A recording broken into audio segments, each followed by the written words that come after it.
We're here with John Antonelli. I'm speechless when I look at how many aero cars are here. And his car is one of the best. Tell me a little bit about it. This is a Y2 color 440 Daytona. Y2 was a sunflower yellow color. About 27 or so were built in this color combination with the black interior. And out of the 500 or so Daytonas built, about 135 or so were 4-speeds. So it makes it kind of rare. Okay, so I see yours is 4-speed. You said it's got a 440 in it before, to me. One thing that surprises me is a performance car like this, hubcaps.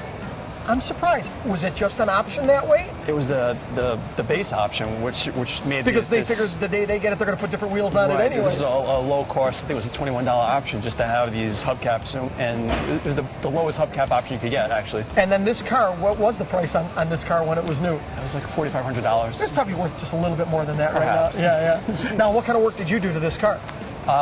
This one I sent out to Paul Jacobs in Evansville, Indiana, and was painted by Troy and Jelly in El Dorado, Illinois. 3-year restoration. I had the car about 8 years. It spent about 3 years being restored, and it debuted in August of this year at the Mopar Nationals. How did it do there? It achieved an OE Gold certificate, which was our goal. It did very well. Well, tell me little things about the car. Like you had said, you didn't over-restore it. You actually have little things like what? Overspray and... Well, Daytonas were built initially by Chrysler as a Dodge Charger, sent to a secondary vendor called Creative Industries that made these into Daytonas. So by doing this conversion, they put different fenders on, a different hood on, the wing, the back window area is all blended together. And when it was blended together, they did it very quickly. They wanted to get these cars out for NASCAR. They were in a big hurry. So keeping that in mind, there's overspray on the seals around the nose, there's overspray underneath the hood.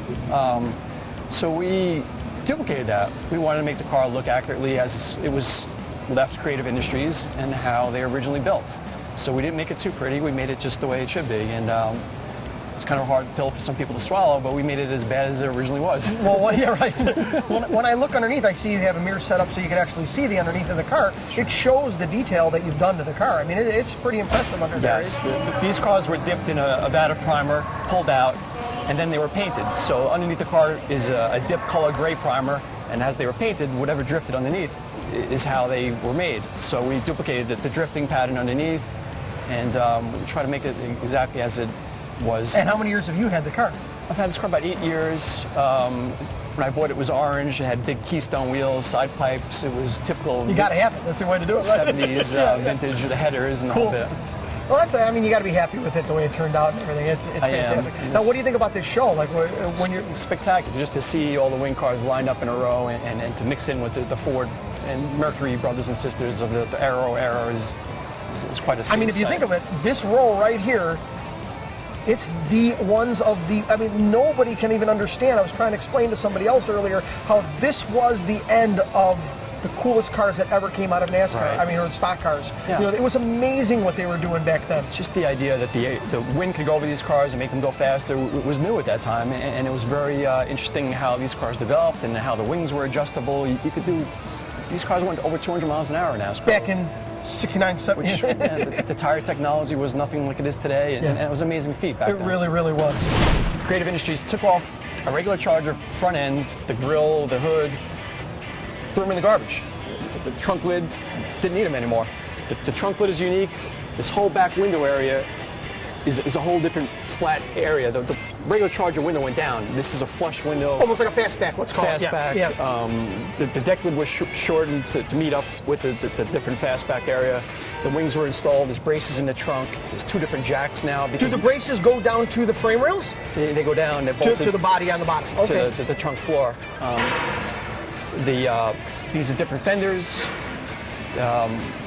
Obviously the scoops, the hood, the nose, and all the components that support those noses, all kinds of braces, there's all kinds of vacuum lines for those headlights to open up and down. Wow. So there's a lot of unique pieces to these cars. It's incredible. And now what happens when you get a car like this and you don't have some of those pieces? How hard are they to come by?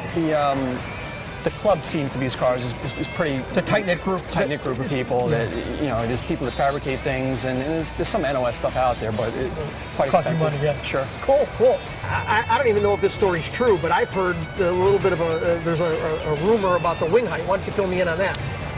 Well, the engineers needed figure out a way to have the wing to be such a height where it would clear the deck lid, so that if you open up the deck lid, it goes up and just barely stops before it hits the wing is the idea. And on the Superbirds, they did something similar. They welded in a little piece to stop the trunk lid from going any higher.